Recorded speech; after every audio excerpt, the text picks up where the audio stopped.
ओम नमो भगवते वासुदेवाय नमः।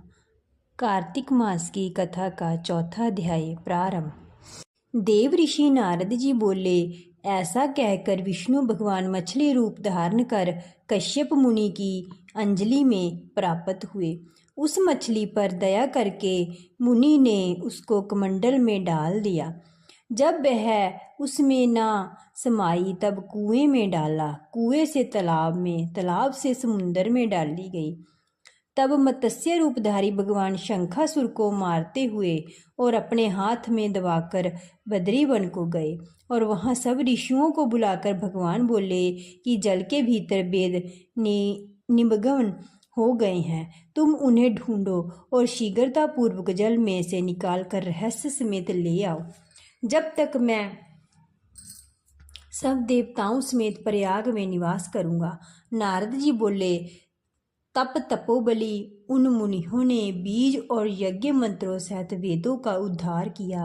उन ऋषियों में से जिसने जो निकाला वह भाग उसी ऋषि के नाम से प्रसिद्ध हुआ। पीछे सब मुनि मिलकर प्रयागराज को गए और प्राप्त हुए वेद ब्रह्मा सहित विष्णु भगवान को अर्पित किए। संपूर्ण वेदों को पाकर ब्रह्मा जी ने प्रसन्न होकर देव और ऋषियों सहित अश्वमेध यज्ञ किया। यज्ञ के अंत में देवता गंधर्व यक्ष पनंग ग्रहक पृथ्वी पर दंडवत कर प्रार्थना करने लगे। देवता बोले, हे देवादि देव, हमारी विज्ञप्ति श्रवण करो। यह हमारी प्रसन्नता का स्थान है, इसे तुम वरदान दो। हे रमापते, इन ब्रह्मा जी ने इस स्थान पर नष्ट हुए वेद फिर पाए और हमने यज्ञ के भाग प्राप्त किए। इसीलिए आपके प्रसाद से यह स्थान पृथ्वी में अत्यंत श्रेष्ठ हो और पुण्य देने वाला हो, और यह महीना भी ब्रह्म हत्या आदि को दूर कर अक्षय फल देने वाला हो। श्री विष्णु बोले, हे देवताओं, जो बात तुमने कही है यही मुझे भी अभीष्ट है, तो ऐसा ही होगा। यह ब्रह्म क्षेत्र नाम से सबको सुलभ होगा। सूर्यवंशी राजा भगीरथ गंगा जी को लाएंगे और इस जगह पर सूर्य की पुत्री जमुना जी का संगम होगा।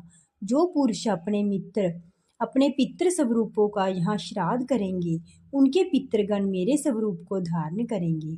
मकर संक्रांति माघ मास में प्रातःकाल स्नान करने से उसके दर्शन मात्र से ही संपूर्ण पाप ऐसे नष्ट हो जाते हैं जैसे सूर्य से अंधेरे का नाश हो जाता है, और उनको मैं सालों के समीप्य और शारूप्य इन तीनों प्रकार की मुक्ति क्रम से देता हूँ। हे मुनिवरों, मैं सर्वज्ञ रूप से दरिवन में सदैव निवास करता हूँ। जो फल और स्नान 100 वर्ष में मिलता है वह तुमको वहाँ एक दिन में ही प्राप्त होगा। उस स्थान के दर्शन करने वाले मनुष्य जीवन मुक्त हो जाते हैं। सूत जी बोले, विष्णु देवताओं से ऐसे कहकर ब्रह्मा जी सहित वहीं अंतर ध्यान हो गए और इंद्रादिक देवता भी अंशों से यहाँ रहकर अंतर ध्यान हो गए। जो मनुष्य शुद्ध चित्त से इस पवित्र कथा को सुनते हैं उनको प्रयागराज और दरिवन में जाने का फल मिलता है।